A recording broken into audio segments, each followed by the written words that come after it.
ಚುನಾವಣೆಯಲ್ಲಿ ಯಾರು ಗೆಲ್ಬೋದು ಅಂತ ಶ್ರೀನಿವಾಸ್ ದಾಸ್ಕರ್ಯಪ್ಪ ಗೆಲ್ತಾರೆ. ಯಾಕಂದರೆ ಅವರು ಸಾಮಾನ್ಯ ಕುಟುಂಬದಿಂದ ಬಂದವರು. ಆಮೇಲೆ ಅವರ ಅಪ್ಪಾಜಿ ದಾವಣಗೆರೆ ಹರಿಹರ ಅಧ್ಯಕ್ಷರಾಗಿದ್ದರು.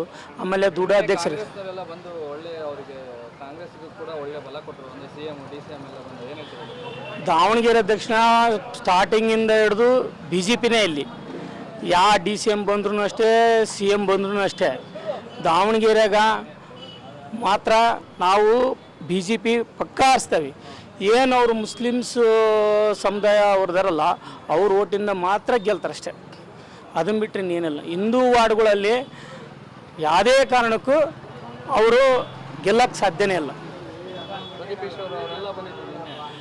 ಆ ಮುಟ್ಟಾಳ ದಾವಣಗೆರೆಗೆ ಬಂದಿದ್ದ, ಕಾಂಗ್ರೆಸ್ ಮುಟ್ಟಾಳ ಬಂದಿದ್ದ.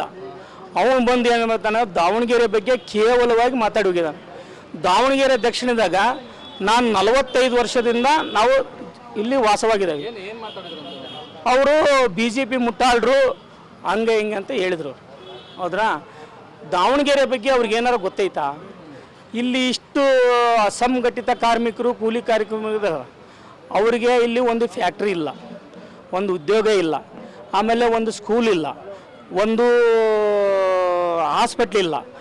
ಆಮೇಲೆ ಇಲ್ಲಿಂದ ಹೋಗೋಕೆ ರೈಲ್ವೆ ಬ್ರಿಡ್ಜ್ಗಳು, ಗೇಟ್ಗಳು ಹಾಕ್ಯಂದು ಭಾಳ ಸಮಸ್ಯೆ ಐತೆ. ಆದ ಕಾರಣ ನಾವು BJP ಓಟು. ಆಮೇಲೆ ನಾವು ಕಾಟನ್ ಮಿಲ್ ಇತ್ತು, ಡೈಲಿ ಒಂದು 10,000 ಜನ ಬೆಳಗ್ಗೆ ಕೆಲ್ಸಕ್ಕೆ ಹೋಗೋರು. 10,000 ಜನ. ದಾಸ್ಕರ್ಯಪ್ಪರು ಇವತ್ತು ಗೆದ್ದು ಬಂದರೆ ನಮಗಿಲ್ಲಿ ಫ್ಯಾಕ್ಟ್ರಿಗಳು, ಸ್ಕೂಲು, ಕಾಲೇಜು, ಆಮೇಲೆ ಹಾಸ್ಪಿಟ್ಲು, ಆಮೇಲೆ ಇಲ್ಲಿ ಬಡ ಬಗ್ಗರಿಗೆಲ್ಲ ಕೆಲಸವನ್ನು ಅವರು ಮಾಡಿಸ್ತಾರೆ. ನಮ್ಮ ಹೆಸರು ರಾಜ್ಕುಮಾರ್ ಅಂತ.